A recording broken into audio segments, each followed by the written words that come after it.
মহাবিশ্বের কোনো কিছুই মহান আল্লাহ পাক রব্বুল আলামিন সৃষ্টি করতেন না, যার কারণে মহাবিশ্বের মহা আয়োজন সেই রাহমাতুল লিল আলামিনের সুউচ্চ মর্যাদা, শান, মান এবং তার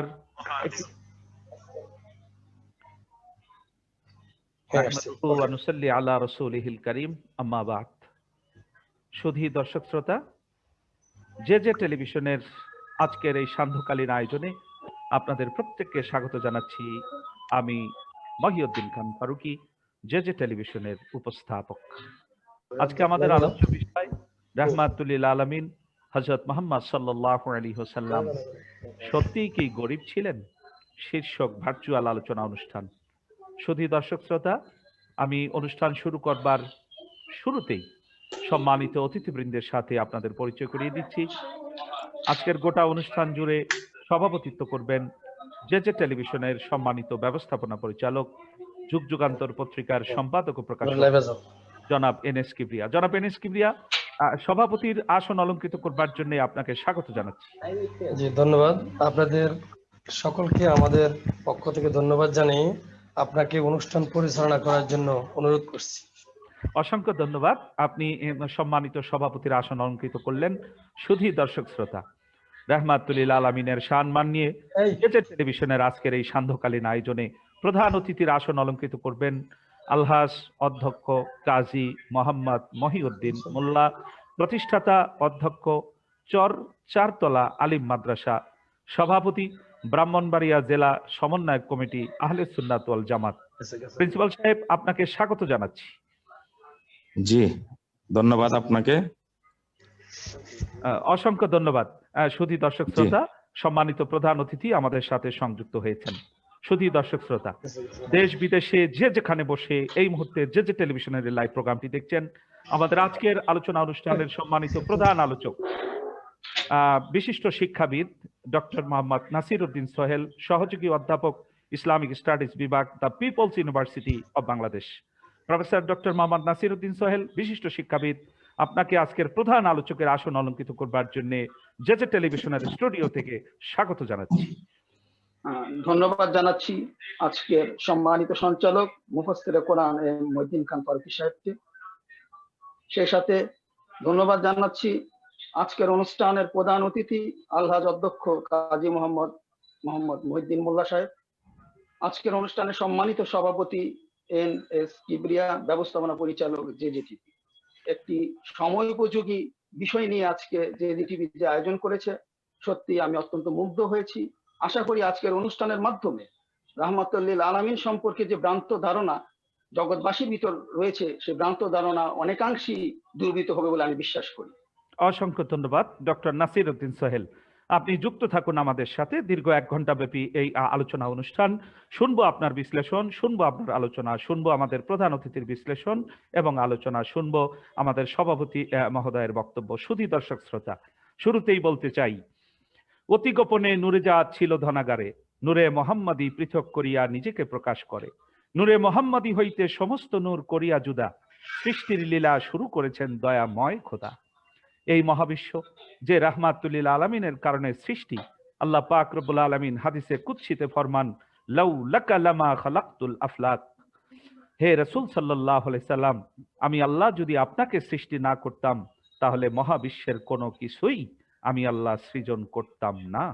সুধী দর্শক শ্রোতা, মহান আল্লাহ আমার রাসূলের কারণে এই মহাবিশ্বের মহা আয়োজন। সেই রাহমাতুল লিল আলামিন, যার জিকির আল্লাহ পাক নিজেই সুউচ্চ করেছেন, ওয়ারাফা'না লাকা যিকরাক। আল্লাহ পাক নিজে আমার রাসূলের জিকিরকে, আমার রাসূলের স্মরণকে, আমার রাসূলের খ্যাতিকে সুউচ্চ মর্যাদায় সমাসীন করেছেন।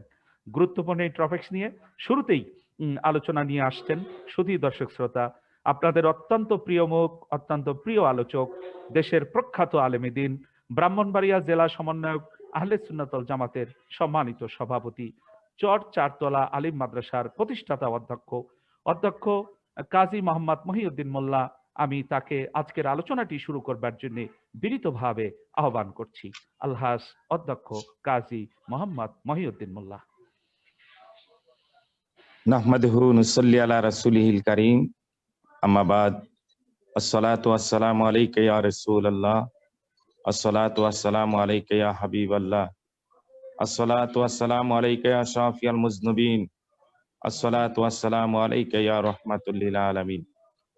আউযু বিল্লাহি মিনাশ শাইতানির রাজীম, বিসমিল্লাহির রহমানির রহিম। আলহামদুলিল্লাহি রাব্বিল আলামিন, আর রহমানির রহিম, মালিক ইয়াউমিদ্দিন। ইয়্যাকা না'বুদু ওয়া ইয়্যাকা নাস্তাঈন, ইহদিনাস সিরাতাল মুস্তাকিম, সিরাতাল লাযীনা আন'আমতা আলাইহিম, গায়রিল মাগদুবি আলাইহিম ওয়ালাদ-দাল্লিন। আমিন। বিসমিল্লাহির রহমানির রহিম। ওয়ামা আরসালনাকা ইল্লা রাহমাতাল লিল আলামিন। সাদাকাল্লাহুল মাওলানাল আযীম। লা ইউমিনু আহাদুকুম হাত্তা আকুনা আহাব্বা ইলাইহি মিন ওয়ালিদিহি ওয়া ওয়ালাদিহি ওয়ান নাসি আজমাইন। ও কামা ক্বালা সাদাক আলাইহি আলাইহি সালাতু ওয়াসসালাম। সালাতু ওয়াসসালাম। আজকে জে টিভি লাইভ অনুষ্ঠানের দেশ বিদেশ থেকে আপনারা যারা আমাদের লাইভে যুক্ত হয়েছেন, সকলকে আন্তরিক মোবারকবাদ, ধন্যবাদ জানাচ্ছি। আজকের জে টিভির অনেকগুলি লাইভ ইতিমধ্যে দেশের ক্রান্তি একটি সময়, করোনাকালীন, যে সময় মানুষ একসাথে চলাফেরা করতে পারে না, ওই সময়টার মধ্যে মানুষের আত্মার খোরাক দিয়ে জে টিভি অনুষ্ঠানটি কোরআন হাদিস ভিত্তিক রাসূল পাক সাল্লাল্লাহু আলাইহি সাল্লাম সাল্লাল্লাহু আলাইহি শান ওয়াসাল্লাম। মান তথাপি আউলিয়া কিরামের সম্মানের উপর এই লাইভ অনুষ্ঠান পরিচালনা করে যাচ্ছেন, যিনি সারা বাংলাদেশের মুফাসসিরে কোরআন আজকের জে টিভি অনুষ্ঠানের সঞ্চালনায়, যিনি সারা দেশে কোরআন হাদিসের আলোকে যুগোপযোগী লাইভ অনুষ্ঠান করে, তথাপি বাংলাদেশের প্রেক্ষাপটে বিভিন্ন প্রেক্ষাপট নিয়ে এই লাইভ অনুষ্ঠান করে মানুষকে শান্ত করে রেখেছেন। আমাদের সকলের প্রিয় মুখ, আমরা যাকে আহলে সুন্নাত ওয়াল জামাতের আকীদার উপর যাকে মনে প্রাণে ভালোবাসি, জে টিভির সম্পাদক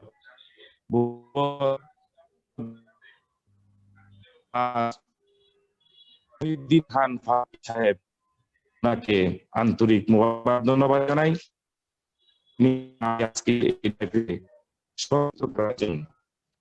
পাশাপাশি আজকের যে টিভি অনুষ্ঠানে যিনি সভাপতিত্ব করবেন, ইতিমধ্যে আমাদের ব্যবস্থা জে টিভি, যিনি এই আয়োজনটাকে যোগান দিয়ে আলেম উলামাদেরকে সম্পৃক্ত করেন, পাশাপাশি কোরআন হাদিসের আলোকে মানুষকে ভুল থেকে আলোর পথে, অন্ধকার থেকে আলোর পথে আনার জন্য যিনি সারাক্ষণ চেষ্টা করে একটি প্রোগ্রাম সেটিং করেন, আজকের এই সভার সভাপতি এস.এম. কিবরিয়া সাহেবকে আন্তরিক মোবারকবাদ, ধন্যবাদ জানাচ্ছি। ধন্যবাদ, অসংখ্য দৈনিক ধন্যবাদ। যুগান্তর পত্রিকার সম্পাদক ভাইকে, জি, আজকে আপনাকেও ধন্যবাদ। তিনি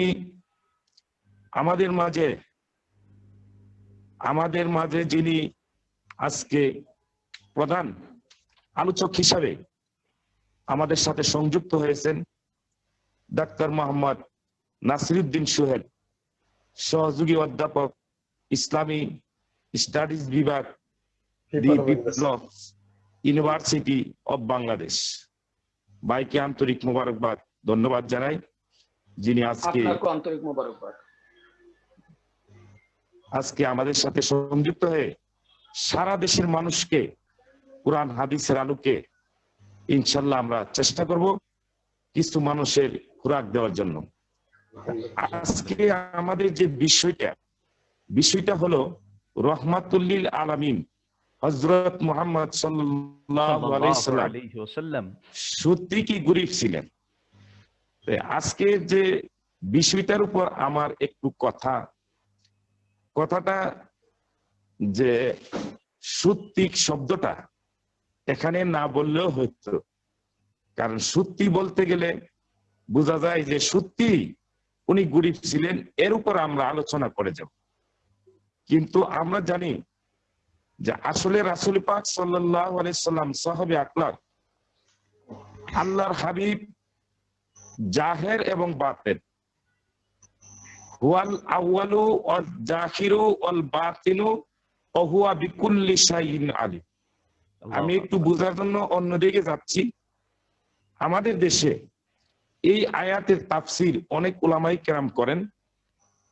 আউযু বিল্লাহি মিনাশ শাইতানির রাজিম, বিসমিল্লাহির রহমানির রহিম। হুয়াল আউয়ালু ওয়াজ জাহিরু ওয়াল বাতিন, হুয়াল আউয়ালু ওয়াল আখিরু ওয়াজ জাহিরু ওয়াল আখিরু ওয়াল বাতিন। নাম শেখ, হ্যাঁ, তে নাম হলো যে এই আয়াতটা নাজিল হলো আল্লাহর হাবিব সরকারে দুজা নূরে মুহাম্মদুর রাসূলুল্লাহ সাল্লাল্লাহু আলাইহি ওয়াসাল্লাম। তাহলে এই আয়াত দ্বারা আমরা বুঝতে পারি আল্লাহ পাক আল্লাহর বন্ধু মুস্তাফার শান একবার জাহের, একবার বাতেন, একবার প্রকাশ্য আর একবার গোপনে করে দিয়েছেন। তে ওহুয়া বিকুল্লি শাইইন আলিম, এটা আল্লাহ পাক তার উদ্দেশ্য সম্পর্কে মহাজ্ঞানী, অবগত এবং ভালো জানেন। তে আল্লাহর হাবিব যদি জাহের বাতেন হয়, তাহলে এবার আসুন আমরা মূল আলোচনার দিকে যাই। মূল আলোচনাটি হলো ওমা আরসালনাকা ইল্লা রাহমাতাল লিল আলামিন। নাম এটা হলো আল্লাহর হাবিবের শানে আল্লাহ পাক কি করেছেন, এই আয়াতে কারিমা নাজিল করেছে। পাশাপাশি আল্লাহ পাকের শানে আমরা যখন সূরা ফাতিহা পড়ি, আলহামদুলিল্লাহি রাব্বিল আলামিন, আলামিন সমস্ত ভূমণ্ডলের মালিক। আল্লাহ পাক সমস্ত ভূমণ্ডলের মালিক।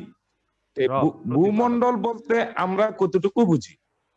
আল্লাহ পাক এই ভূমণ্ডলের মালিক, আল্লাহ পাক 7 আসমানের মালিক, 7 জমিনের মালিক, জান্নাত জাহান্নামের মালিক, পাশাপাশি 80,000 আলম, 18,000 মাখলুকাত যাহা আমরা দেখি না, তাহারও মালিক আল্লাহ। লামাকাম পর্যন্ত, তাহাতা সাজারা পর্যন্ত, মাশরিক থেকে মাগরিব পর্যন্ত সমস্ত কুল কায়নাতের মালিক আল্লাহ রব্বুল আলামিন। এই আলামিন আল্লাহ বলেছেন আমি এই আলামিন ভূমণ্ডলের মালিক, সবকিছুর মালিক। পাশাপাশি এই মালিকানার জন্য, এই মালিকানার ভিতরে জিন থাকবে, ইনসান থাকবে, বিভিন্ন ধরনের প্রাণী থাকবে, পিপিলিকা পর্যন্ত থাকবে, সাগরের নিচে মাছ থাকবে, জমিনের উপরে অনেক প্রাণী থাকবে, আকাশে অনেক প্রাণী ভ্রমণ করে, অনেক কিছুই যাহা আমরা জানি না, এরকম অজানা জিনিস আল্লাহ পাক সৃষ্টি করে রেখেছে। এই সৃষ্টি জগতের সকল প্রাণীকে বাঁচিয়ে রাখার জন্য, সকল প্রাণীকে বাঁচিয়ে রাখার জন্য আল্লাহ রাব্বুল আলামিন আহকামুল হাকিমিন বন্ধু মুস্তাফাকে রহমাতুল লিল আলামিন হিসেবে জগতে প্রেরণ করেছে। আমরা জানি এই রহমাতুল লিল আলামিন যে শান, এটা অন্যান্য নবী কোন শানে বলা হয় নাই। এই শানটা একমাত্র আমাদের নবীর জন্য খাস, যিনি রহমাতুল লিল আলামিন হিসেবে এই জগতের মধ্যে তাশরীফ এনেছেন। এই জন্যই আমরা বলতে চাই যে আল্লাহর হাবিব যিনি এই পৃথিবীর জগতে 570 খ্রিস্টাব্দে এই দরার বুকে আগমন করেন নাই, আগমন করার আগেও তিনি রহমাতুল লিল আলামিন। সুবহানাল্লাহ। আর যিনি এই জগতে 63 বছর আগমন করেছেন, এই 63 বছর আগমনের ভিতরে আল্লাহর হাবিবের বৈশিষ্ট্য, আখলাক, চরিত্র, যে জিনিসটার উপর আমরা আলোচনা করি, সেটা আল্লাহ পাক যেমন বলেছেন, লাকাদ কানা লাকুম ফি রাসূলিল্লাহি উসওয়াতুন হাসানা। হাসানা হাসানা, সাদাকাল্লাহুল আযীম। সাদাকাল্লাহুল মাওলানা আযীম। তো এই আয়াতে তাফসীরে কারিমার মধ্যে আমরা জানতে পাই, শিখতে পাই, বুঝতে পাই যে এই পৃথিবীর মাঝে একটা সময় আসবে মানুষ মানুষের পূজা করবে, একটা সময় আসবে তার নেতার পূজা করবে, একটা সময় আসবে মানুষ তার নেতার দিকে দাপিত হবে, সম্মান আলোচনা করবে, মানুষ হয়ে মানুষকে মানবে। কিন্তু সেই সময়ের জন্য আল্লাহ পাক ঘোষণা দিয়েছেন, হে জগতের মানুষ, আমি তোমাদের মাঝে উত্তম আদর্শ, উত্তম চরিত্র হিসাবে আমি আমার বন্ধু মুস্তাফাকে ঘোষণা করলাম। আমার বন্ধু মুস্তাফার আদর্শই হলো তোমাদের মাঝে সর্ব উত্তম আদর্শ। সুবহানাল্লাহ। আমরা 63 বছর জিন্দেগির ভিতরে আল্লাহর হাবিব জগতে আগমন করেছেন, তারপরে পর্দা করেছেন। এই সময়টুকুর ভিতরে যতটুকু কর্ম আল্লাহর হাবিব করেছেন, এটা একমাত্র উম্মতি মুহাম্মদী শিক্ষা স্বরূপ।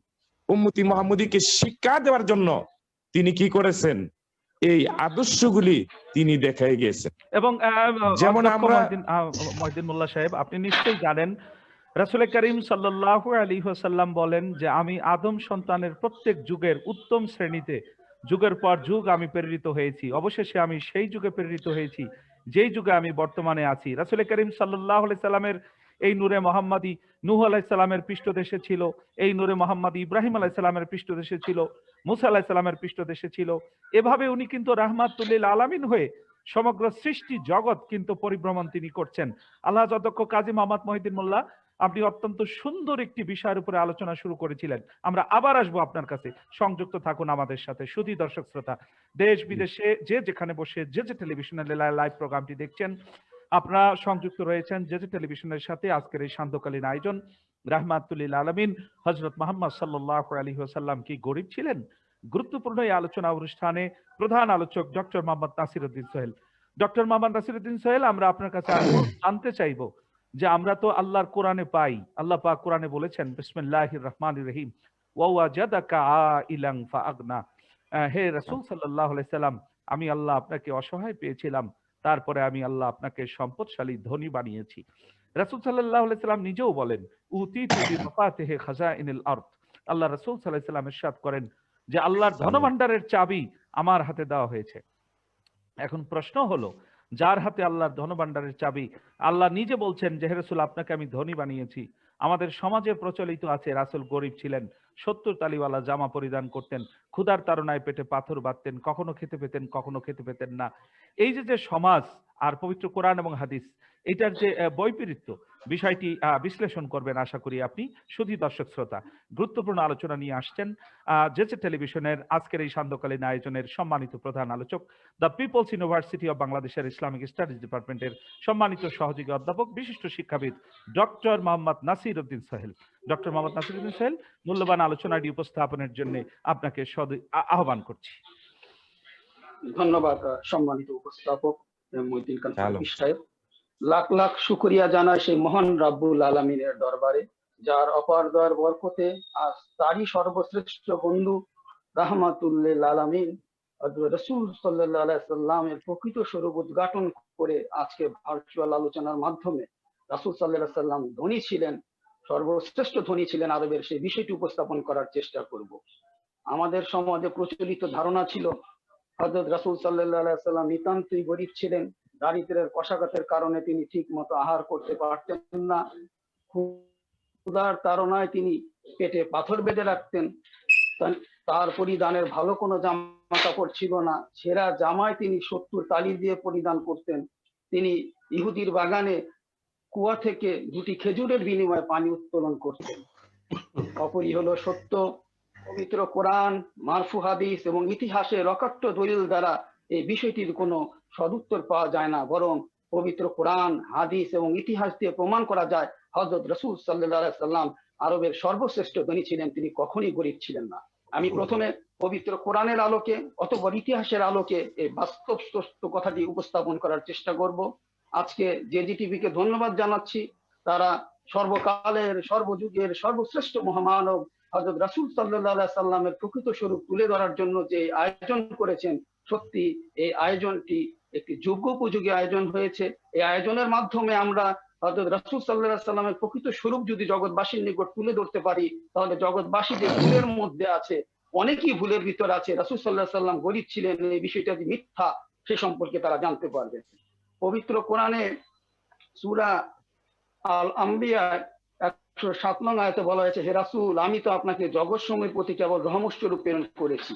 রহমত শব্দটি থেকে বিশ্লেষণ করলে পাওয়া যায় যেখানে শান্তি, যেখানে দারিদ্রতা নেই, যেখানে কষ্ট নেই, দুঃখ নেই, দুর্দশা নেই, সেটি হচ্ছে রহমত। তা আল্লাহ যেখানে তার বন্ধুকে রহমত স্বরূপ প্রেরণ করলেন, তাকে আমরা গরিব বলি কিভাবে? রহমত তো দারিদ্রতা হতে পারে না, রহমত তো প্রশান্তি।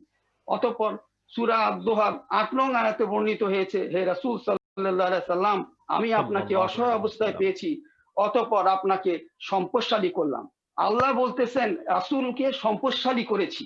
সম্পদশালী কথার অর্থটা কি? সম্পদশালী করার অর্থ কি দরিদ্রতা? সম্পদশালী অর্থ কি গরিব? সম্পদশালী করার অর্থ কি পেটে পাথর বেঁধে রাখা? সম্পদশালী অর্থ কি 70 তালিওয়ালা জামা পরা? তাহলে বোঝা যাচ্ছে যারা রাসূলকে গরিব বলছেন, প্রকারান্তে তারা পবিত্র কোরআনের এই আয়াতকে অস্বীকার করছেন, আল্লাহর বাণীকে অস্বীকার করছেন। নাউজুবিল্লাহ।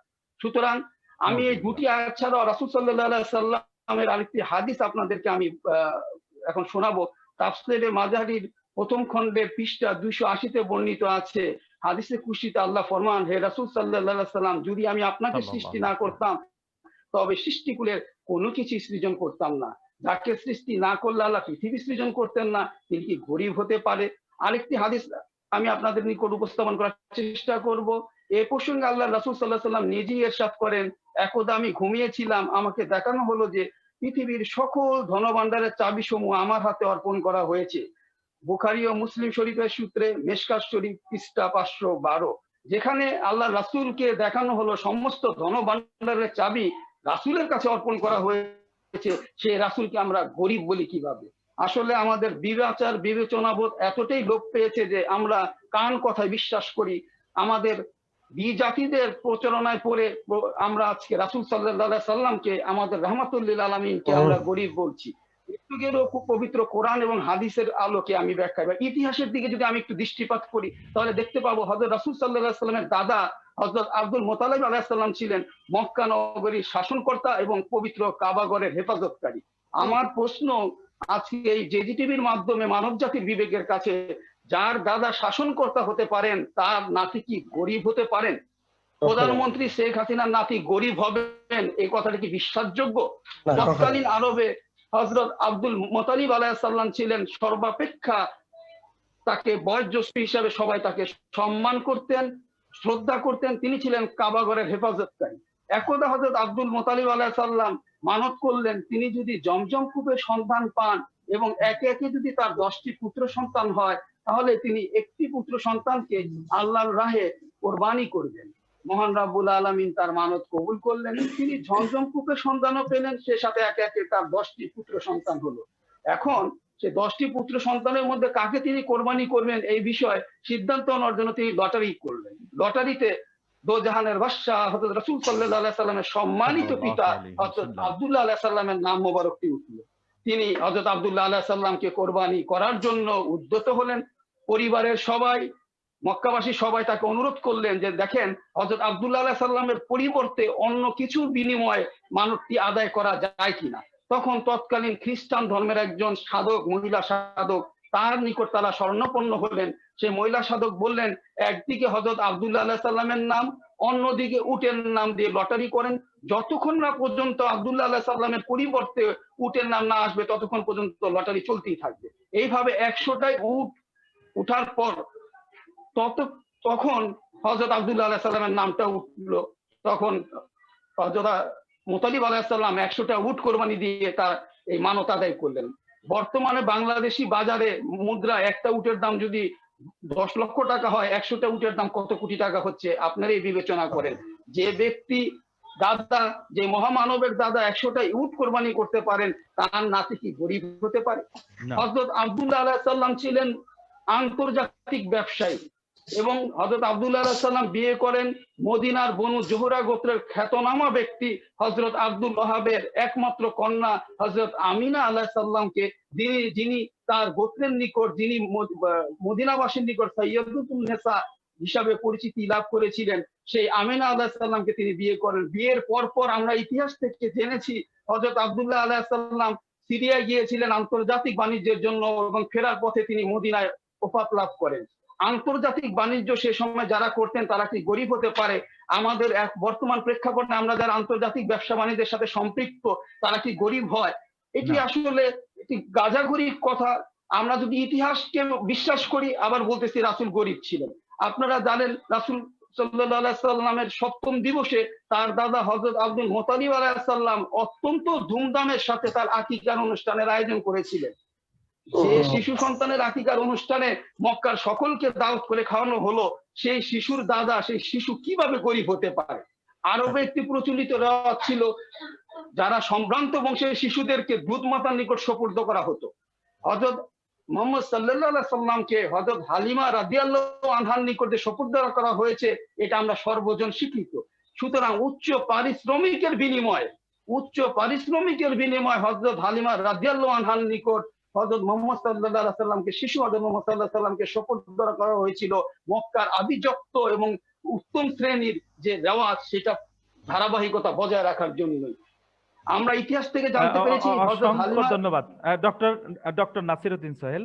আপনি কিন্তু মূল্যবান তথ্য উপাত্ত নিয়ে এসেছেন। আল্লাহর কোরআন, রাসূল করিম সাল্লাল্লাহু আলাইহি ওয়াসাল্লামের হাদিস সমূহ, ইজমা, কিয়াস, ইতিহাসের অকাট্য দলিল দ্বারা আপনার আলোচনায় এই বিষয়টি স্পষ্টভাবে প্রতিভাত হয়ে উঠল যে দোজাহানের বাদশাহ রাহমাতুল লিল আলামিন হযরত রাসূল সাল্লাল্লাহু আলাইহি সাল্লাম তিনি গরিব ছিলেন না, তিনি ছিলেন ধনী, তিনি ছিলেন বাদশাহ কামলিওয়ালা। আমি একটু সংযুক্ত করতে চাই সভাপতি, আজকের অনুষ্ঠানের সম্মানিত সভাপতি জনাব এনএস কিবরিয়া, জি আপনি এই বিষয়ে কি কিছু সংযুক্ত করবেন? জি জি জি ধন্যবাদ। জি। আমার বিষয়টা হলো, আল্লাহ বললেন যে আমি দোজাহানের বাদশা, দুই জাহানের বাদশা, দুনিয়ায় ও আখিরাতের বাদশা যাকে দিয়া সৃষ্টি করলাম, আর আমরা তাকে গরিব বলি। তাহলে আমরা বোকা স্বর্গে বাস করি। আল্লাহ বলছে দোজাহানের বাদশা, বান্দা বলতেছে সে গরিব। আসেন এখন যে ওলামায়ে কেরাম যারা বিভিন্ন মাদ্রাসায়, মসজিদে, বিভিন্ন জায়গায় বক্তব্যের মাধ্যমে বলতেছেন রাসূল সাল্লাল্লাহু আলাইহি সাল্লাম ৭০ তালিওয়ালা জামা পরছেন। ইসলামে নির্দেশ আছে, আপনি যেটা করেন না এটা অন্য করতে নির্দেশ দিয়েন না। ওই হুজুররা কি কখনো ৭০ তালিওয়ালা জামা পরেছে? আমি আপনাদেরকে সাক্ষী রাখি বলতেছি, বাংলাদেশে আপনাদের বয়সে কখনো দেখেছেন কোন আলেম ওলামা ৭০ তালিওয়ালা জামা পরতে? না, ৭০ তালিওয়ালা জামা যদি কেউ পরে তারে মানুষ পাগল বলবে। ধন্যবাদ, আমি আওগাচ্ছি। যদি সেটা তারা না করে, যদি তারা ৭০ তালিওয়ালা জামা না পরে, তাহলে তারা সেটা মানুষের কাছে ওয়াজ নসিহত করে দেওয়ার দরকার মনে করি না।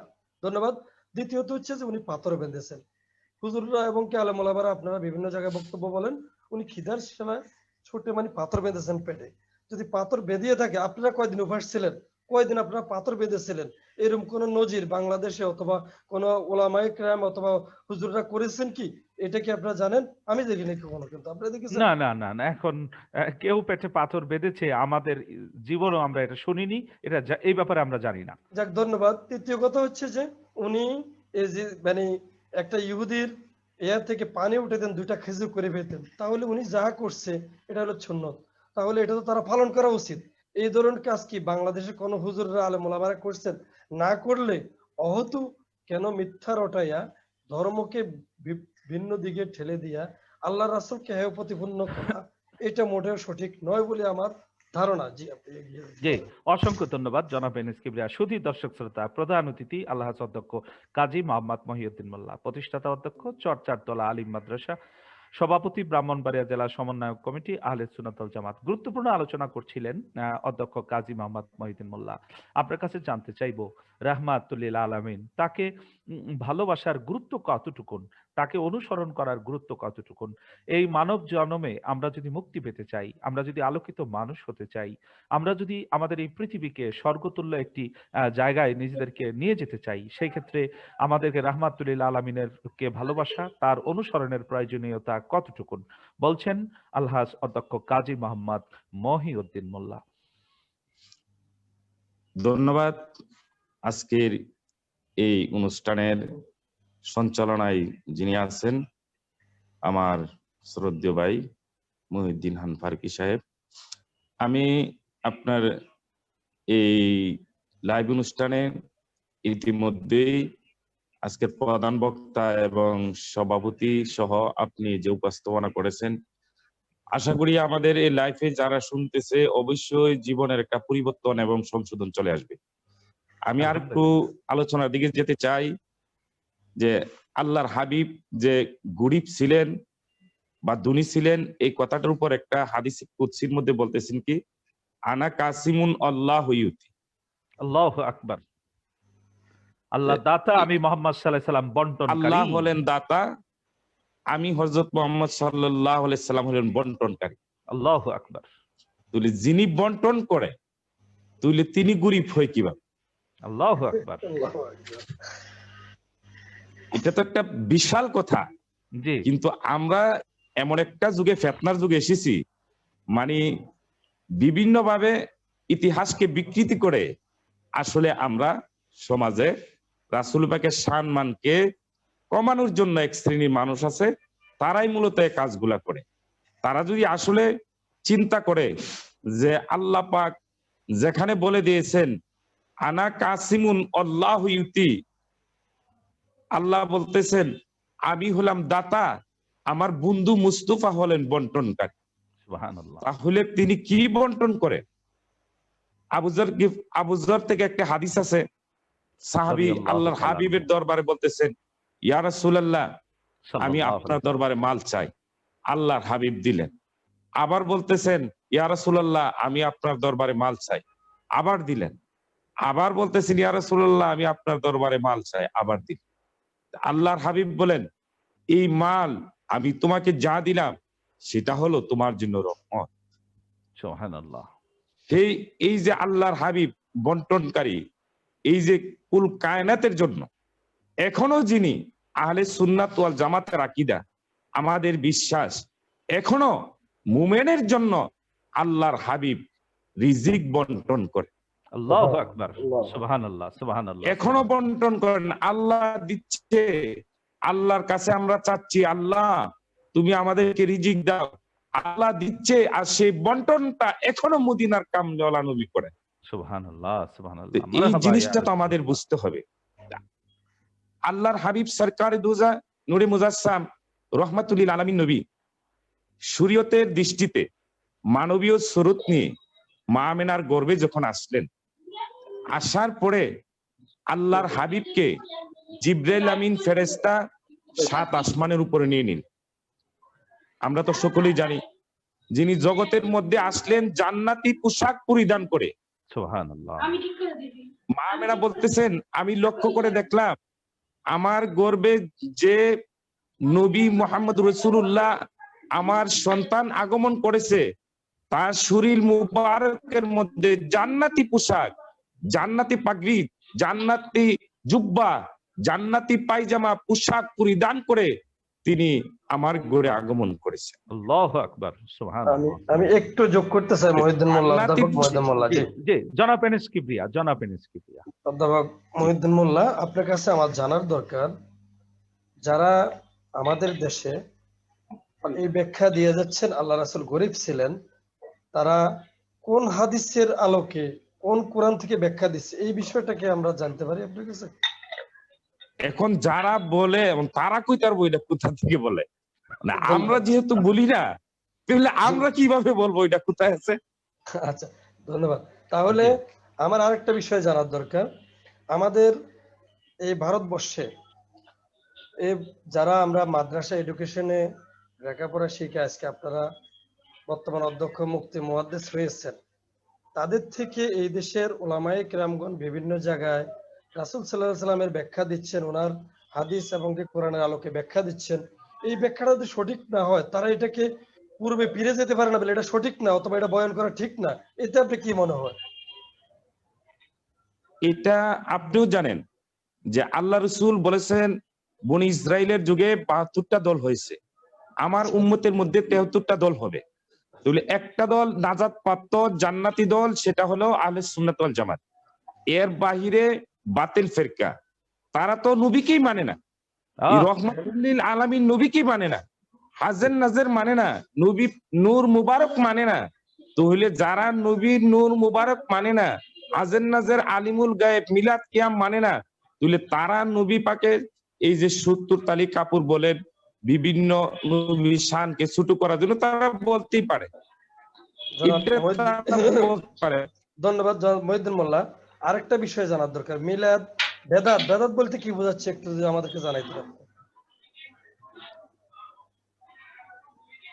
মিলাদ মিলাদ বেদাত আমরা বলি না, যারা বলে তারা তো বেদাতের, যারা বলছে তারা তো বেদাতের ফ্যাক্টরির মধ্যে পড়ে রয়েছে, তারা নিজেও জানে না বেদাতের সঙ্গে কি। এই যে মনে করেন আজকে আমরা এই মোবাইল ফোন, আজকে এই যে বাদশাল আলোচনা, এটা কি নবীর যুগে ছিল? না, এটা ছিল না, ছিল না, এটা তো বেদাত, এটা নতুন সৃষ্টি। তো এটাও তো একটা বেদাত। আজকে তো যারা যে মুলুবীরা বেদাত বেদাত বলে, তাদের গড়ে গড়ে তো 10টা করে মোবাইল। এই যে হেলিকপ্টার যুগে আমরা মক্কা শরীফ মদিনা শরীফ যাই, এটাও তো বেদাত। এই যে মাদ্রাসা আমরা পড়াচ্ছি, নবীর যুগে তো এরকম মাদ্রাসা ছিল না, লিল্লা বোর্ডিং ছিল না, ইতিমখানা ছিল না, খতমে বুখারী ছিল না। তো এগুলো তো বেদাতের অংশ। কারণ বেদাত কোনটা এটা তো আমাদের আগে বুঝতে হবে, বেদাত সংজ্ঞা কি এই জিনিস জানতে হবে, তাহলে আমরা বুঝতে পারবো যে আসলে কি মিলাদ বেদাত না আমরা বেদাতের মধ্যে আছি। মিলাদ তো বেদাত হতে পারে না, কারণ মিলাদ তো আল্লাহ নিজেই করতেছেন, ফেরেশতারা নবীর উপর দুরূদ শরীফ পড়তেছেন, নবীর জন্ম বৃত্তান্ত আদম থেকে ঈসা রুহুল্লাহ পর্যন্ত সমস্ত নবী রাসূলরা করেছেন, তাহলে সেটা বেদাত হয় কিভাবে? এমন কোন নবী আছে সাল্লুনা আলান নবী ইয়া আইয়ুহাল্লাযীনা আমানু সাল্লু আলাইহি ওয়া সাল্লিমু তাসলিমা। তো এই আয়াত দ্বারা তো আল্লাহ নিজে বন্ধু মুস্তাফার উপর দুরূদ শরীফ পড়তেছেন, ফেরেশতারা পড়তেছেন, আল্লাহ পড়তেছেন, ফেরেশতারা পড়তেছেন, তারপরে আল্লাহ হুকুম করছেন কাদেরকে? ইয়া আইয়ুহাল্লাযীনা আমানু, ঈমানদারদেরকে। ইয়া ইনসানদেরকে বলা হয়েছে না, কিন্তু এখানে ঈমানদারদেরকে বলা হয়েছে যে তোমরা যারা ঈমান এনেছো কার উপর? বন্ধু মুস্তাফার উপর। অসংখ্য ধন্যবাদ। জি, যারা ঈমান এনেছো। অধ্যক্ষ কাজী মহিউদ্দিন মোল্লা, আপনার কাছে আবার আসবো। আপনি সংযুক্ত থাকুন। শুধু দর্শক শ্রোতা, দেশে শেষ করে দিচ্ছি, 1 মিনিট। না, আপনার কাছে আবার আসতে হবে, আপনি শেষ করলে হবে না, আপনার কাছে আবার আসবো। শুধু দর্শক শ্রোতা, দেশে এবং প্রবাসে, সারা পৃথিবীতে, জি সারা পৃথিবীতে যে যেখানে বসে যে টেলিভিশনের লাইভ প্রোগ্রামটি দেখছেন, শুধু দর্শক শ্রোতা, অত্যন্ত মূল্যবান আলোচনা করছিলেন আলহাজ অধ্যক্ষ কাজী মোহাম্মদ মহিউদ্দিন মোল্লা। আসলে দেশ বরেণ্য আলেমে দ্বীন 1 ঘন্টা 2 ঘন্টা 3 ঘন্টা পর্যন্ত তিনি বড় বড় মাহফিলগুলোতে তিনি আলোচনা করে থাকেন। আজকে সৌভাগ্যক্রমে আমরা যে টেলিভিশনের সম্মানিত আলোচক হিসাবে তাকে আমরা পেয়েছি প্রধান অতিথি হিসাবে। শুধু দর্শক শ্রোতা, যুক্ত আছেন ডক্টর মোহাম্মদ নাসিরউদ্দিন সোহেল। নাসিরউদ্দিন সোহেল, আপনি নিশ্চয়ই জানেন যে রাসূল করিম সাল্লাল্লাহু আলাইহি ওয়াসাল্লাম তিনি যে ধনী ছিলেন, আপনি অকাট্য দলিল এবং প্রমাণ দ্বারা সেটি প্রমাণ করেছেন ইতিমধ্যে। আপনার কাছে আর কি কি বিষয় আছে আপনি একটু সুস্পষ্ট করবেন ডক্টর মোহাম্মদ নাসিরউদ্দিন সোহেল। ধন্যবাদ সম্মানিত সঞ্চালক মহিউদ্দিন খান ফারুকী সাহেব। আমি ইতিমধ্যে অনেকগুলো যুক্তি উপস্থাপন করেছি পবিত্র কোরআন, হাদিস এবং ইতিহাসের আলোকে। আরো কিছু যুক্তি আমার কাছে রয়েছে। আমরা জানি হযরত মুহাম্মদ সাল্লাল্লাহু আলাইহি ওয়াসাল্লাম আন্তর্জাতিক ব্যবসায়ী ছিলেন। তিনি আরবের সর্বশ্রেষ্ঠ ধনাঢ্য রমণী হযরত খাদিজা রাদিয়াল্লাহু আনহাকে বিয়ে করেন। এখন আমার প্রশ্ন, আরবের সর্বশ্রেষ্ঠ ধনাঢ্য রমণী তিনি কি একজন 70 তালিওয়ালা জামা পরা, একজন পেটে পাথর বাঁধা না খেয়ে থাকা লোককে বিয়ে করতে পারেন? এটি কখনো না, ফিল্মে হতে পারে, এটি বলিউড বা ডালিউডের বাংলা ছবিতে, হিন্দি ছবিতে হতে পারে, কিন্তু বাস্তব কিন্তু অনেক কঠিন। একজন 70 তালিওয়ালা জামা কাপড় পরা একটা ব্যক্তিকে আরবের সেরা ধনাঢ্য রমণী বিয়ে করবেন, এটা প্রশ্নই ওঠে না। এবং আরেকটি এখানে বিষয় ইসলাম দেখেন, ধর্মে কুফুর একটা বিষয় আছে, যেমন স্বামী এবং স্ত্রীর অর্থনৈতিক অবস্থা সমতা হইলেই সেই বিবাহ সমতা বিধান হইলেই সে থাকতে হবে। বিবাহ সম্পন্ন হয়। জি, নাসিরউদ্দিন সোহেল। আরেকটি বিষয় আমি বলতে চাচ্ছি, বিয়ের পূর্বে হযরত খাদিজা রাদিয়াল্লাহু আনহা হযরত মুহাম্মদ সাল্লাল্লাহু আলাইহি সাল্লামকে তার ব্যবসায়িক পার্টনার করে নিয়েছিলেন। এখন আমার প্রশ্ন, বর্তমানে বসুন্ধরা গ্রুপ, মেঘনা গ্রুপ, বাংলাদেশের যে সেরা সেরা ব্যবসায়িক প্রতিষ্ঠান রয়েছে, তারা ব্যবসায়িক পার্টনার কাকে করবে? তাদের সমমনা একটা প্রতিষ্ঠান বা ব্যক্তিকে কিন্তু করবে। একজন 70 তালিওয়ালা ব্যক্তিকে ব্যবসায়িক পার্টনার করার প্রশ্নই উঠে না। সর্বজন স্বীকৃত হযরত খাদিজা রাদিয়াল্লাহু আনহাকে, খাদিজা রাদিয়াল্লাহু আনহু হযরত মুহাম্মদ সাল্লাল্লাহু আলাইহি সাল্লামকে ব্যবসায়িক পার্টনার করে নিয়েছিলেন। এখন প্রশ্ন আছে, আমি এটা আমার ক্লাসে আলোচনা করি, তর্কের খাতিরে আমরা ধরে নিলাম 25 বছর পর্যন্ত হযরত রাসূল সাল্লাল্লাহু আলাইহি ওয়াসাল্লাম গরীব ছিলেন, ধরে নিলাম, যদিও এটা সম্পূর্ণ মিথ্যা। আমরা জানি হযরত খাদিজা রাদিয়াল্লাহু আনহা বিয়ের পর তার সমস্ত ধন সম্পত্তি হযরত মুহাম্মদ সাল্লাল্লাহু আলাইহি ওয়াসাল্লামের কদমে উৎসর্গ করেছেন। যে ব্যক্তি তার স্ত্রীর সম্পদ দ্বারাও তো তিনি ধনী হয়ে গেলেন, তাকে আমরা গরীব বলি কেন? এটা কি জন্য বলি? এটা আমরা বোকার রাজ্যে বাস করতেছি। একভাবে হচ্ছে তিনি পৈতৃকভাবে সম্পত্তি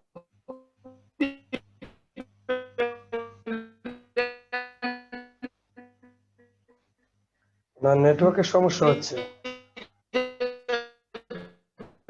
ডক্টর নাসিরউদ্দিন সোহেল, করে আপনারা জানেন, একটু আস্তে আস্তে যদি আপনি সাথে তিনি হ্যাঁ ধীরে ধীরে, আচ্ছা আপনি একটু এখন সহজভাবে একটু আস্তে আস্তে বললে আমাদের দর্শক শ্রোতাদের বুঝতে সুবিধা হবে। জি, বলুন। হযরত খাদিজা রাদিয়াল্লাহু আনহা তার সমস্ত সম্পত্তি হযরত রাসূল সাল্লাল্লাহু আলাইহি সাল্লামের কদম পাকে উৎসর্গ করেছেন। এখন স্ত্রীর নিকট থেকে প্রাপ্ত সম্পদ, তিনি তার নিজের উপার্জিত সম্পদ এবং পৈতৃকভাবে প্রাপ্ত সম্পদ, তিনটা মিলিয়ে তো তিনি একদম সেরা ধনী ব্যক্তিতে পরিণত হলেন। এখন আরেকটা বিষয়, মক্কা থেকে মদিনায় হিজরত করার পর হযরত রাসূল সাল্লাল্লাহু আলাইহি সাল্লামকে মদিনাবাসী রাষ্ট্রপ্রধানের দায়িত্ব অর্পণ করেন, মদিনার শাসনকর্তার দায়িত্ব অর্পণ করেন। রাসূল সাল্লাল্লাহু আলাইহি সাল্লাম মদিনাবাসীর জন্য মদিনা সনদ উপহার দিলেন।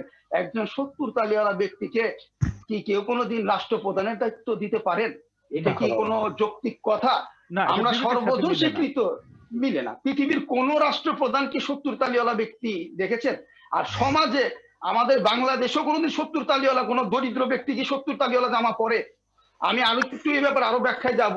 এখন হযরত রাসূল সাল্লাল্লাহু আলাইহি ওয়াসাল্লাম মক্কা থেকে মদিনা হিজরত করার পর কাফেরদের আক্রমণ প্রতিরোধের জন্য ছোট বড় 85টা যুদ্ধ বা অভিযানে তাকে অংশগ্রহণ করতে হয়েছে।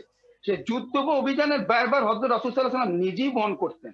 এবং আপনারা ভালো করেই জানেন হযরত রাসূল সাল্লাল্লাহু আলাইহি ওয়াসাল্লাম গনিমতের মালের 5 ভাগের 1 অংশ রাসূল সাল্লাল্লাহু আলাইহি ওয়াসাল্লাম পেতেন। 85টি যুদ্ধ থেকে তিনি যে গনিমতের মাল পেলেন, সেটা কি তার দরিদ্রতা প্রকাশ করে? সেই গনিমতের মাল দিত তিনি আরবের সর্বশ্রেষ্ঠ ধনী ব্যক্তিতে রূপান্তর হয়েছেন। আমরা জানি রাসূল সাল্লাল্লাহু আলাইহি ওয়াসাল্লাম হজ করেছেন, বিদায় হজ করেছেন, তিনি যাকাত দিতেন। যাকাত দেওয়া এবং হজ এটা ধনীর জন্য ফরজ করা হয়েছে। রাসূল যদি গরিব হতেন তাহলে তিনি যাকাত কিভাবে দিতেন? একজন দরিদ্র ব্যক্তির পক্ষে তো যাকাত দেওয়া সম্ভব না। এবং আপনি মঈনুদ্দিন খান ফারুকী সাহেব, আমিও আপনার বিভিন্ন আলোচনায় শুনেছি, বিভিন্ন সময় আপনি বক্তব্য দিতে গিয়ে বলেছেন বিদায় হজের সময় হযরত রাসূল সাল্লাল্লাহু আলাইহি ওয়াসাল্লাম 100টি উট কোরবানি দিয়েছেন। যে বাংলাদেশ সহ পৃথিবীর কোন ব্যক্তি আছে যে 100টি উট কোরবানি দেওয়ার সামর্থ্য রাখে? একটা উটের দাম যদি 10 লক্ষ টাকা হয়, 100টি উটের দাম কত? 10 কোটি টাকা হচ্ছে। বাংলাদেশ সহ পৃথিবীর কোন ব্যক্তিটি 10 কোটি টাকা ব্যয় করে কোরবানি করেন? আমার রাসূল 10 কোটি টাকা ব্যয় করে সেই সময় কোরবানি দিয়েছিলেন। এর ভিতর 67টা কোরবানি হযরত রাসূল সাল্লাল্লাহু আলাইহি ওয়াসাল্লাম নিজ হস্ত মোবারকে দিয়েছিলেন, বাকি 33টা হযরত আলী কারামুল্লাহ আযহুর কোরবানি দিয়েছেন। এছাড়া আমি মঈনুদ্দিন খান ফারুকী সাহেবের একটি আর্টিকেল থেকে আমি আপনাদেরকে একটা জিনিস আমি উল্লেখ করছি। সে আর্টিকেলে তিনি উল্লেখ করেছেন, হযরত আনাস ইবনে মালিক রাদিয়াল্লাহু আনহু বর্ণিত হয়েছে, তিনি বলেন হিমায়রের মুসলমান বাদশা মুয়াইযিন নবী সাল্লাল্লাহু আলাইহি সাল্লামকে এমন একটি পোশাক হাদিয়া দিলেন যা 33টি উটের বিনিময়ে খরিদ করা হয়েছিল। অতঃপর নবী সাল্লাল্লাহু আলাইহি সাল্লাম এই কাপড় জোড়া মাত্র একবার পরিধান করেন। ইসলামিক ফাউন্ডেশন বাংলাদেশ কর্তৃক প্রকাশিত আখলাকুন নবী সাল্লাল্লাহু আলাইহি সাল্লাম পৃষ্ঠা 183।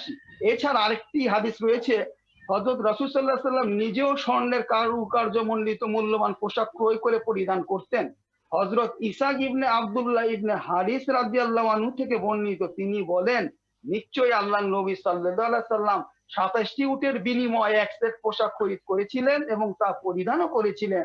আখলাকুন নবী সাল্লাল্লাহু আলাইহি সাল্লাম পৃষ্ঠা 194। এই বিষয়গুলো কি প্রমাণ করে হযরত রাসূল সাল্লাল্লাহু আলাইহি সাল্লাম গরীব ছিলেন? যার একটি জামা মূল্য 33টি উটের সমান হতে পারে, তিনি গরীব হন কিভাবে? তিনি 70 তালিওয়ালা জামা কিভাবে পরেন? আজও তুরস্কের তুপকাবি জাদুঘরে হযরত রাসূল সাল্লাল্লাহু আলাইহি সাল্লামের ব্যবহৃত জামা মোবারক রয়েছে। যারা তুপকাবি জাদুঘরে গিয়েছেন তারা দেখেছেন। এখন তুপকাবি জাদুঘরে যাওয়ারও প্রয়োজন নয়, ইন্টারনেটের মাধ্যমে আপনারা তুপকাবি জাদুঘরে সার্চ দিয়ে দেখতে পাবেন। সেখানে হযরত রাসূল সাল্লাল্লাহু আলাইহি সাল্লামের জামা মোবারক, শাহী জামা মোবারক, রাজা বাদশাহরা যে জামা মোবারক পরতেন তিনি সেই জামা মোবারক পরিধান করতেন। সুতরাং অসংখ্য ধন্যবাদ। প্রমাণ সুধী করে দর্শক শ্রোতা, ডক্টর মোহাম্মদ নাসিরউদ্দিন সোহেল অত্যন্ত মূল্যবান আলোচনা তিনি করছিলেন, তথ্য উপাত্তে ভরপুর, কোরআন এবং হাদিসের দলিলে ভরপুর। শিক্ষাবিদ ডক্টর মোহাম্মদ নাসিরউদ্দিন সোহেল, সহযোগী অধ্যাপক, ইসলামিক স্টাডিজ বিভাগ, the people's university of Bangladesh. সুধী দর্শক শ্রোতা, যুক্ত আছেন জেজে টেলিভিশনের আজকের লাইভ প্রোগ্রামে। আমাদের সাথে প্রধান অতিথি আলহাজ অধ্যক্ষ কাজী মোহাম্মদ মহিউদ্দিন মোল্লা শুরু থেকে চমৎকার আলোচনা দিয়ে গোটা অনুষ্ঠানকে সমৃদ্ধ করে রেখেছেন। আমরা আপনাকে বলবো, আপনি শুরুতেই অধ্যক্ষ কাজী মোহাম্মদ মহিউদ্দিন মোল্লা, আপনি শুরুতে রাসূল করিম সাল্লাল্লাহু আলাইহি ওয়াসাল্লামের একখানা হাদিস আপনি তেলাওয়াত করেছিলেন। قال رسول الله صلى الله عليه وسلم لا يؤمن احدكم حتى اكون احب اليه من ولده وولده والناس اجمعين متفق عليه। এই হাদিস খানার একটু যদি অর্থ এবং ব্যাখ্যাটি একটু পরিষ্কার করেন আলহাজ অধ্যক্ষ কাজী মোহাম্মদ মহিউদ্দিন মোল্লা। ধন্যবাদ আপনাকে আবার আমাকে ফুট দেওয়ার জন্য। আমি একটু কথা ফাঁকে আমার রয়ে গেছিল, আমি ওই কথাটার পরে হাদিসের ব্যাখ্যাটা দিচ্ছি। যে মা আমেনা আল্লাহর হাবিবের গড়ে যখন আসলেন, জগতে যখন তাশরিফ আনলেন, তখন জিবরিল আমিন ফেরেশতা আল্লাহর হাবিবকে 7 আসমানের উপর নিয়ে গেলেন। মা আমেনা দেখলেন হঠাৎ করে যে নূরের পুতলাই মুহূর্তে আগমন করলো, কিন্তু নাই। আবার কিছুক্ষণ পরে আবার ফেরেশতারা কি করলো, মা আমেনার গড়ে আবার ফেরত দিয়ে, তখন আল্লাহর হাবিব হাত ছিল, মুঠ করা ছিল, তখন কাঁদতেছিল। মা আমেনা এই হাতের মুঠুটি ছুড়ানোর জন্য চেষ্টা করছিল। তখন গায়েব থেকে জিবরিল আমিন বললেন, মা আমেনা আপনি চিন্তা করেন না, ডান হাতে হলো আল্লাহর হাবিবের এই দুনিয়ার চাবি, এক হাতে আরেক হাতে হইলো পরকালের চাবি। দুজাহানের চাবি, দুইটা চাবি, দুজাহান মানে দুইটা জাহানের বাদশা। এই বাদশার এই চাবিটা আল্লাহ পাক কি করেছেন, দুই হাতে দিয়েছেন। একটা চাবি দিয়েছেন ডান হাতে, আরেকটা দিয়েছেন বাম হাতে তুলে। তাহলে আমরা বুঝতে পারি যে যেহেতু আল্লাহ পাক আল্লাহর হাবিবকে দুজাহানের বাদশা বানায় পাঠাইছে, দুজাহানের বাদশা বানাই আল্লাহর হাবিবকে জমিনে পাঠাইছে। বাদশা যেহেতু বানায় পাঠাইছেন, এ জগতেরও বাদশা, পরকালেরও বাদশা, সর্বময় সর্বজাহানের বাদশা। তাহলে বাদশা তো আর গরিব হতে পারে না, যাই হোক কখনো না। বাদশার সম্মান তো আল্লাহ নিজে দিয়েছে, আর বাদশার জন্য তো স্বয়ং রব্বুল আলামিন নিজেই পাগল। বাদশাকে খুশি করার জন্য, বাদশাকে সন্তুষ্টি রাখার জন্য আল্লাহ নিজেই তো সবসময় পাগল ছিলেন যে বন্ধু মুস্তফা কোথায় যাচ্ছে, কোন জায়গায় যাচ্ছে, ওই দিকে তো আল্লাহ নিজেই সবসময় খেয়াল রেখেছে। যাই হোক, আপনি যে কথাটা বলেছেন, লা ইউমিনু আহাদুকুম হাত্তা আকুনা আহাব্বা ইলাইহি মি ওয়ালিদিহি ওয়া ওয়ালাদিহি ওয়ান নাসি আজমাইন, মুত্তাফাকুন আলাইহি। আমরা এই হাদিস থেকে যতটুকু আমরা শিখেছি, লা শব্দটা লায়ে নুফি, গ্রামারের কায়দায় আমরা যখন পড়ি তখন আমরা জানি যে লা শব্দটা লায়ে নফি, কখনো তুমি মুমেন হতে পারবে না, হবে না। লা শব্দ লাই মিনু, লাটা লায়ে নফি অর্থ দিচ্ছে যে তুমি কখনো মুমেন হতে পারবে না যতক্ষণ পর্যন্ত না, হাত্তা আকুনা আহাব্বা ইলাইহি, যতক্ষণ পর্যন্ত না আমি নবীকে তোমার ছেলে মেয়ের চাইতে, পুত্র চাইতে, আত্মীয় স্বজনের চাইতে, পিতা মাতার চাইতে, অন্নাসে আজমাইন, শেষ কথাটা বলা হয়েছে। আমরা ব্যাখ্যার মধ্যে যদিও পিতা মাতার কথা বলি, ভাই ব্রাদের কথা বলি, স্ত্রীর কথা বলি, আপনজনের কথা বলি, বন্ধুর কথা বলি, চাই বলি, শেষ কান্দা বলা হয়েছে কি ওয়ান্নাসে আজমাইন, আজমাইন দ্বারা দুনিয়ার সবকিছুকে বোঝানো হয়েছে যে দুনিয়ার সবকিছুর চাইতে যদি আমি মুহাম্মদ রাসূলুল্লাহকে বেশি মহব্বত না করো, বেশি ভালো না বাসো, তাহলে তুমি মুমিন হতে পারবে না। পারবে না। সুবহানাল্লাহ, সুবহানাল্লাহ। তো এই তাহলে হাদিস থেকে তাহলে আপনার কথায় বোঝা যায় রাসূল করিম সাল্লাল্লাহু আলাইহি সাল্লামকে ভালোবাসার নামই ঈমান। ঈমান। সে রাসূল পাক যে সাল্লাল্লাহু ব্যক্তি রাসূলকে যতটুকু ভালোবাসবে সে ততটুকু মুমিন হবে। মুমিন হবে। এই প্রসঙ্গে আমি একটু বলতে চাচ্ছি জি, সূরা ডক্টর মোহাম্মদ আলে নাসিরউদ্দিন ইমরানের সাহেব। এই প্রসঙ্গে আমি একটু বলতে চাচ্ছি সূরা আলে ইমরানের 31 নম্বর আয়াতে আল্লাহ বলেন, হে হাবিব আপনি বলে দেন যদি তোমরা আল্লাহকে ভালোবাসো তাহলে আমাকে অনুসরণ করো, তবে আল্লাহ তোমাদের ভালোবাসবেন, তোমাদের পাপসমূহ ক্ষমা করবেন।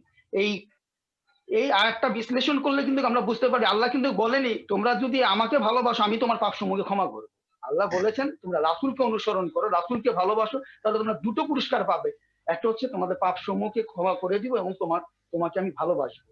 সুতরাং যে কথাটা আমাদের মহিউদ্দিন খান ফারুকী সাহেব বললেন যে রাসূলকে ভালোবাসার নামই ঈমান, এই পবিত্র কোরআনের এই আয়াত দ্বারাও কিন্তু প্রমাণিত হয় রাসূলকে ভালোবাসার নামই ঈমান।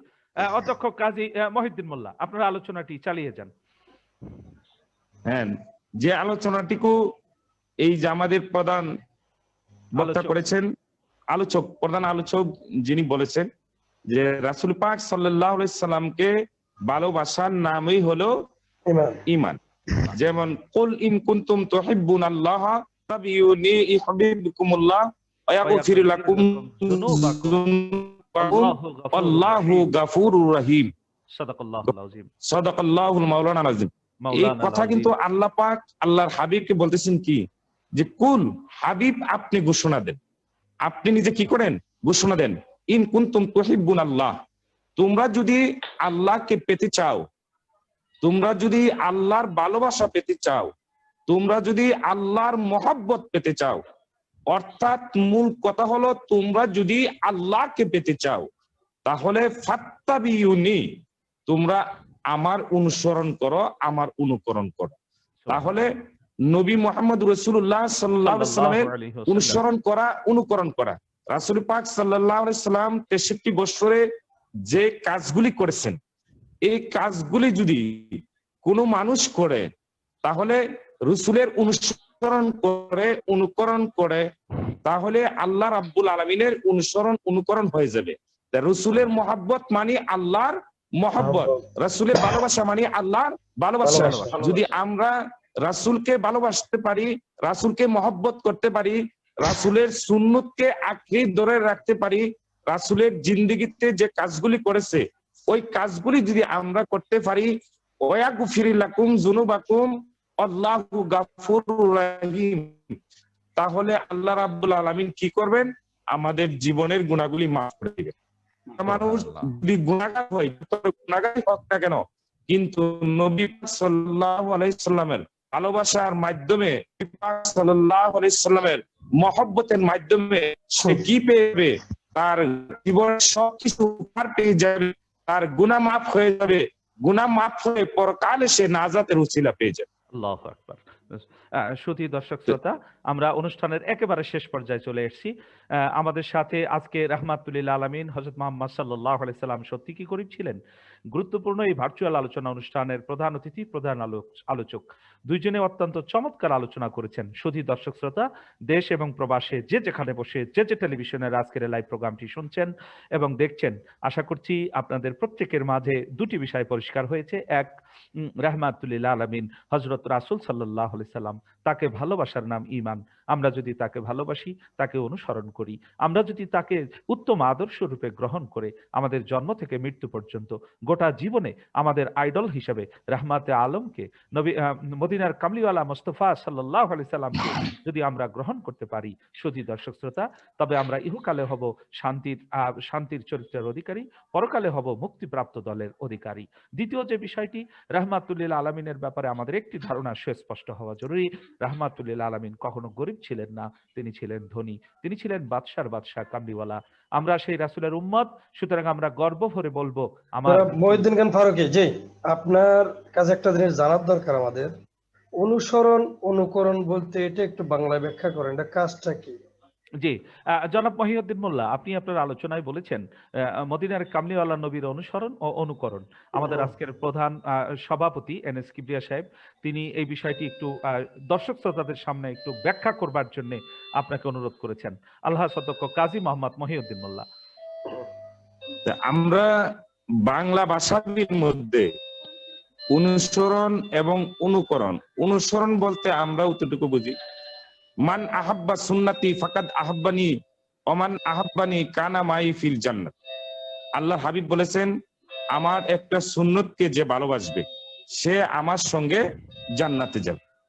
তো সুবহানাল্লাহ। এখন শের জামানার মধ্যে যে নবী পাক সাল্লাল্লাহু আলাইহি সাল্লামের সুন্নতকে আঁকড়ে ধরে রাখা, রাসূল পাক সাল্লাল্লাহু আলাইহি সাল্লামের গোটা জিন্দেগিতে যে কাজগুলি করেছেন, এটা উম্মতি মুহাম্মদীর জন্য আমল করা, এই সুন্নতগুলি পালন করা এবং রাসূল পাক সাল্লাল্লাহু আলাইহি সাল্লামের সমাজ ব্যবস্থা, নামাজ ব্যবস্থা সর্বাঙ্গীনে রাসূল পাক সাল্লাল্লাহু আলাইহি সাল্লাম যেভাবে রাষ্ট্র পরিচালনা করেছেন, যেভাবে সমাজ পরিচালনা করেছেন, যেভাবে আল্লাহর হাবিব সংসার পরিচালনা করেছেন, সর্বময় জিন্দেগিতে যেভাবে যিনি চলেছেন, ওই চলাটাকে অনুসরণ অনুকরণ করা, অনুসরণ করা অনুকরণ মানে বাস্তবায়ন করা। তাই আমরা অনুসরণ করে আল্লাহর হাবিবের জিন্দেগিটাকে বাস্তবায়ন করা, সমাজে নামাজে সর্ব জায়গায় সর্ব অবস্থায় পারিবারিক ভাবে যদি আমরা রাসূল পাক সাল্লাল্লাহু আলাইহি সাল্লামের আদর্শ অনুসরণ অনুকরণ করতে পারি, তাহলে আমরা মুমিন হতে পারি। অসংখ্য ধন্যবাদ অধ্যক্ষ কাজী মোহাম্মদ মহিউদ্দিন মোল্লা। শুধু দর্শক শ্রোতা, অনুষ্ঠানের শেষ পর্যায়ে শেষবারের মতো যাব প্রধান আলোচক ডক্টর মোহাম্মদ নাসিরউদ্দিন সোহেল। নাসিরউদ্দিন সোহেল, যে টেলিভিশনের দর্শক শ্রোতাদের উদ্দেশ্যে সর্বশেষ 1 মিনিটে আপনি কি বলবেন? শুধু দর্শক শ্রোতা, ডক্টর মোহাম্মদ নাসিরউদ্দিন সোহেল। আমি 1 মিনিটে শুধু এ কথাই বলবো, আরেকটি তথ্য আমি দেব। আল বিদায়া কিতাবের বর্ণনা অনুযায়ী রাসূল সাল্লাল্লাহু আলাইহি সাল্লামের গোলাম ছিল 36 জন, দাসী ছিল 22 জন, খাদেম ছিল 19 জন। যার গোলাম 36 জন থাকে, খাদেম 22 জন থাকে, 19 জন থাকে, দাসী 22 জন থাকে, তিনি গরিব হন কিভাবে? আমরা তো 2-3টা কাজের লোকই রাখতে পারি না, সে সামর্থ্য আমাদের থাকে না। সুতরাং রাসূল সাল্লাল্লাহু আলাইহি সাল্লাম এতগুলো মানুষকে কিভাবে প্রোভাইড করতেন? ধনী ছিলেন বলি। তাছাড়া আহলে সুফফা যারা রাসূল সাল্লাল্লাহু আলাইহি সাল্লামের সাথে প্রত্যেকদিন 200 থেকে 300 বা 400 জন লোক সবসময় থাকতেন কাছে, তাদের খাবারের আয়োজন রাসূল সাল্লাল্লাহু আলাইহি সাল্লাম নিজেই করতেন। 300-400 জন লোকের খাবারের আয়োজন করা তো চারটিখানি কথা না। রাসূল সাল্লাল্লাহু আলাইহি সাল্লাম ধনী ছিলেন বলে এটা সম্ভব ছিল।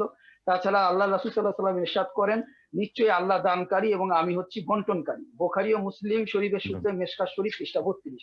যে যিনি বন্টনকারী, তার কাছে যদি কিছু নাই থাকে তাহলে তিনি বন্টন করবেন কিভাবে? প্রধান অতিথি বলছেন আমাদের। সুতরাং আমি লাইনটা সংযোগ চলে যাওয়াতে হয়তো আমি এটা শুনতে পারিনি। তবে আমি শেষবারের মতো এই কথাই বলবো, আমার মহান মুর্শিদ সুফি সম্রাট হুজুর কেবলা জান একটি মূল্যবান কিতাব লিখেছেন, রাসূল সাল্লাল্লাহু বিশ্বনবী স্বরূপ উদ্ঘাটনে সুফি সম্রাট রাসূল সাল্লাল্লাহু আলাইহি সাল্লাম কি সত্যি গরিব ছিলেন? আমি আশা করি দেশবাসী যদি এই কিতাবখানা পাঠ করেন তাহলে তাদের মনে যে দ্বিধা দ্বন্দ্ব সব দূর হয়ে যাবে। তারা নির্দ্বিধায় মন থেকে বলে উঠবেন, আমাদের দয়ার রাসূল সর্বকালের সর্বশ্রেষ্ঠ ধনী ছিলেন, আমরা ধনী রাসূলের উম্মত। সে বিশ্বাস নিয়ে আমরা সারা জীবন কাটাতে চাই। এটা শুধু বিশ্বাস নয়, এটা একটি বাস্তব ঘটনা, বাস্তবতাও আছে। ধন্যবাদ জেজি টিভির কর্তৃপক্ষকে। আজকে তারা রাহমাতুল লিল আলামিনের উপর যে একটা গৌরবময় জীবনের উপর একটা আলোচনার ব্যবস্থা করেছেন, এই আলোচনার মাধ্যমে আমাদের অনেক কিছু শোনার সুযোগ হলো। আমরা উপস্থাপনার ফাঁকে ফাঁকে আমাদের এই মহিউদ্দিন খান ফারুকী সাহেব, তিনিও অত্যন্ত সুন্দর কিছু তথ্য উপাত্ত আমাদের মাঝে উপস্থাপন করেছেন, যেগুলোর মাধ্যমে আমরা ক্রিস্টাল ক্লিয়ার হলাম রাসূল সাল্লাল্লাহু আলাইহি সাল্লাম সত্যিই ধনী ছিলেন, তিনি কখনোই গরিব ছিলেন না।